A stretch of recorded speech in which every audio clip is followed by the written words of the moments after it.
जय महाकाली. काल मागची तुम्ही माझी व्हिडिओ पाहिली, ज्याच्यामध्ये काली साधना किंवा काली उपासना करताना दिवी यंत्र, बताशे, लवंग, विलायची, मोतीचूर लाडू हे ठेवून आपण कशी उपासना केली पाहिजे. पण हे करताना तुम्ही सावध व्हा. ही तुमच्यासाठी महत्वाची सूचना. तुमच्याकडे गुरु आहे का? तुम्ही अनुग्रह घेतलाय का? तुमच्या गुरूंनी तुमच्या कानामध्ये कालीचा मंत्र दिलाय का? हे जर असेल तरच तुम्ही काली साधना करू शकता. त्याशिवाय तुम्ही गुरुच्या ज्ञानाशिवाय, गुरुच्या मंत्रांशिवाय अजिबात काली साधना करू नये. याचे वाईट दुष्परिणाम सुद्धा होऊ शकतात. आजकाल युट्यूबला, इंस्टाग्रामला ऑनलाईन तुम्हाला मंत्र दिले जातात, ऑनलाईन गुरु दीक्षा दिली जाते. याच्या विळख्यात सुद्धा तुम्ही कुणीही पडू नका.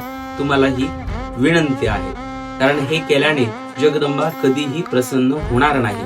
गुरुशिवाय ज्ञान नाही आणि गुरुशिवाय कोणता मंत्रही नाहीच. जेवढी तुम्ही साधी भोळी भक्ती महाकालीची कराल, तेवढ्यातच जगदंबा अतिप्रसन्न होते.